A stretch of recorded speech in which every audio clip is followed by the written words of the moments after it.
Chang, andito na po ako. May mga pasalubong ako. Ate, ikaw na ba yan? Dumating ka na pala. Galing Canada. Chang, anong nangyari sa kapatid ko? Sa kapatid mo? Ewan ko, ba't hindi mo itanong sa kanya kung bakit may galos siya? Galos? Bakit ang daming pasa? Pasaway eh. Ano bang ginagawa sa pasaway, ha? So, totoo talaga yung sinabi ng kaibigan ko na minamaltrato niyo yung kapatid ko. Ate, ayoko na dito. So, totoo nga na binubugbog at minamaltrato niyo yung kapatid ko. Hoy! Di ba pinabayaan mo yung kapatid mo? Bakit kailangan mo magtaas ng boses? Nakakatawa ka? Chang, hindi ko siya pinabayaan. Di ba may usapan tayo, lahat ng sahod ko ibibigay ko sa inyo. Talagaan niyo lang yung kapatid ko.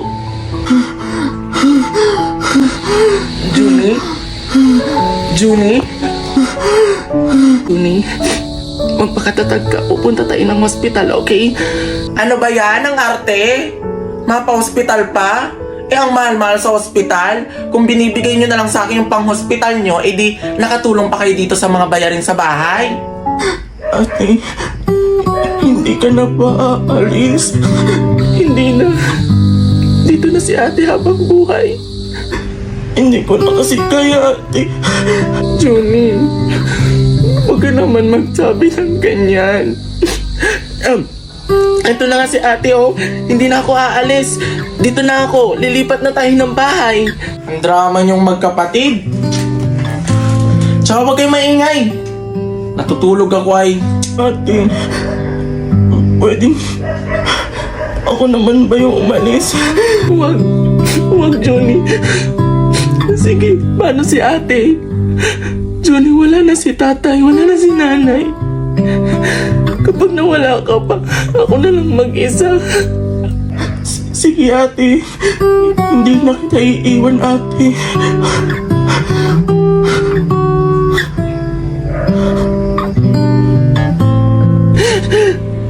Juni.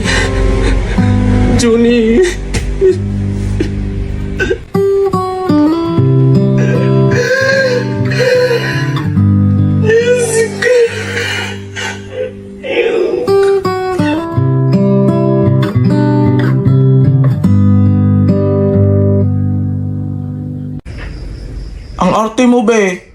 Grabe na yan. Tsaka tigil-tigilan mo ang pagtawag sa akin ng Juni. Jenny ako, be. It's a prank. Anong prank? Ay, uli.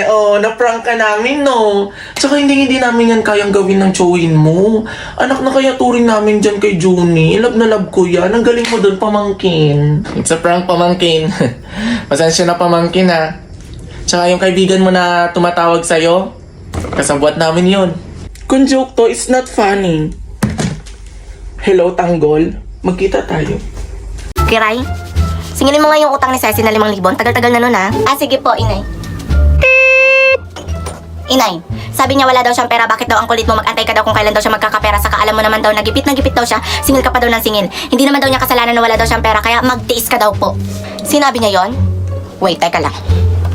Uy, Mare, ikaw na putang ina mong hayop ka. Ang ayos ko nung binigay ko sa yung pera, mga araw lang nangutang kang putang ina ka, na halos magmakaawa kang putang ina kang ulit. Ha? Ano, ako mag-a-adjust? Ako magmamakaawa sa'yo ngayon? Ha? Ano, magbabayad ka o irarapas ko to sa pagmumukha mong putang ina mo? Si Kiray talaga, mali-mali yung sinusumbong. Huwag ka naman magalit, Mari. Magbabayad naman ako. Ito na nga, oh. Magbabayad ka rin pala. Okay na? Inay, wala daw toyo. Sarado yung tindahan ni Chang Suling. Nasa ospital. Oh, ano daw nangyari?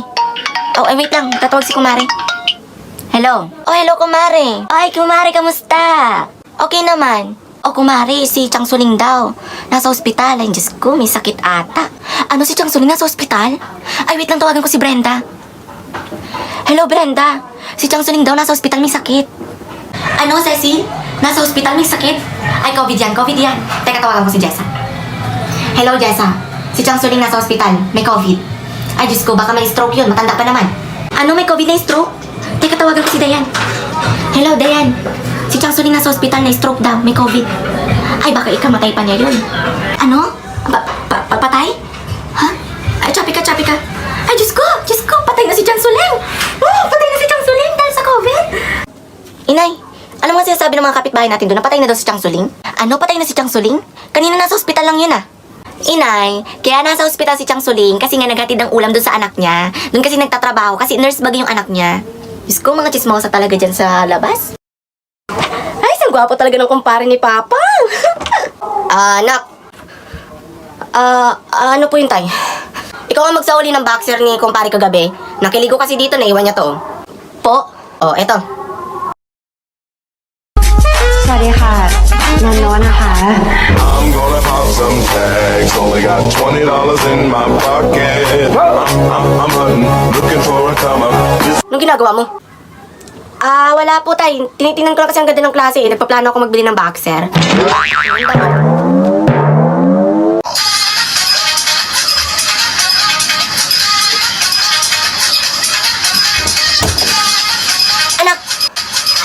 Anak. Anong ginagawa mo? Group project namin, tay, kasi due date na po kasi bukas, kaya kailangan na namin magpasa. Yun. Eh, ano yan? Ito ba, tay? Shh. Alam mo naman, tay, ganito yung tipo kong babae. Yung matangkad, sexy, tapos yung possible pa lang yung tahong. Tapos kapag unang tingin mo pa lang, malalasap mo na kagad yung bagoong. Rowena, anong oras na? May pasok ka pa, magising ka na dyan. Anong oras na kasi magising? Paano kasi kapag uwi na ng school, ang hawak agad, cellphone. Imbis gumawa ng assignment, imbis gumawa ng project, imbis gumawa ng mga activities, hindi kasi cellphone ang hawak. Diyos ko, mga kabataan namin, walang cellphone na ganyan. Tapos ang gagawin mo pa niyan, Rowena, magpupuyat ka, hindi lang alas 2, alas 3, kaya pala naririnig ko ang ingay-ingay. Tapos ngayon, tingnan mo anong oras ka magigising, anong oras ka naman makakapasok. Tapos ako sisisihin nyo, ma, bakit hindi mo ako ginising? Ay nako, obligasyon mo yan bilang bata na magising ng umaga, makapasok ng umaga nang sa gayon, makauwi ng maagap, at makatulong sa magulang. Paano na kapag nagkaasawa kayo, nagkaanak kayo? Ay nako, wag naman sanang gawin ng anak ninyo kung anong ginagawa nyo sa akin. Sakit kayo sa ulo. Pagod na ako bilang isang nanay ninyo. Ang titigas ng ulo ninyo. Sana pala, nung una pa lang, at ganyan yung ginagawa nyo sa akin, pinunas na lang kayo ng papa ninyo sa kumot. Diyos ko. Pero Rowena, ang tagal-tagal mo naman dyan. Halos 1 hour ka na dyan. Imbis nagaligo, nagalulo ka na ata dyan. Ay naku naman. Rowena, tagal mo naman dyan sa CR. Huwag mong pinag-aantay ang grasya. Kaya minamalas tayo eh. Pinag-aantay nyo yung pagkain. Imbis mainit yung pagkain, hindi malamig, masarap kainin, pati itong kape. Masarap siguro. Ito na, tapos na. Naligo ka ba? Bakit tuyo pa rin yung buhok mo? Eh, hindi naman kasi ako naligo. Nagilamos sa tag-toothbrush lang ako. Diyos ko, 5 araw ka na walang ligo, kaya ang kapal ng agyo mo dyan sa ulo eh. Lo, 3 pa lang. O sige na, kumain ka na. Gutom na ako. Salamat sa pagluto, mama. O sige, magpakabusog ka. Pero ma, pwede ba? Huwag mo na akong tinatalakan tuwing umaga. Lagi mo na ako binubungangaan, lagi mo na ako sinisigawan.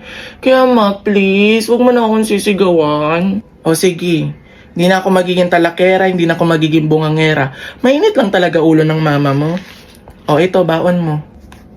20 pesos? Oo, 20 pesos. Hanggang bukas mo na yan. Hanggang bukas? Hindi pa nga to kasya sa pamasahe eh. Nagre-reklamo ka? Eh samantalang nung kabataan ko, 2 pesos sa pagkakasya ko pa ng 3 araw. Eh ang laki-laki na nga niyang baon mo, 20 pesos.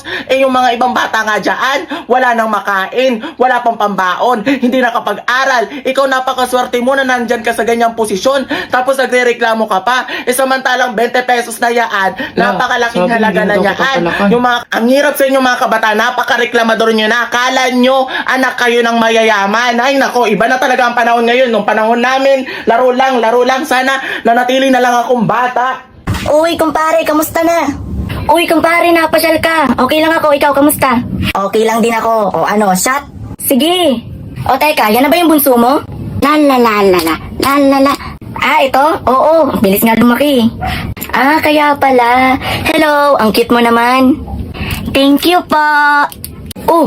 Ang galang pa. Marunong mga po. Ay, syempre, magaling yung misis ko eh. Tinuruan namin yan ng good manners and right conduct. Kaya yan, sobrang galang yan, pre. Papa, pahiram ako ng tablet. Manunod po kasi ako sa YouTube ng favorite song ko po. Sure, anak. Ito. Salamat po. Siya nga pala, Papa. Meron po ako sa inyong ipapakitang sayaw. Doon po sa favorite song ko po, may ginawa po akong sayaw. Talaga? Sige nga, gusto kong makita yan, anak ko. Ito po siya, Papa. If you're happy and you know it, off we go. It's a reggae ang aming muna. Sa palo ang susuko sa iyong mukha.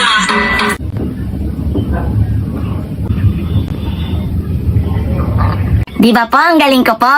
Happy friend. Pakshit.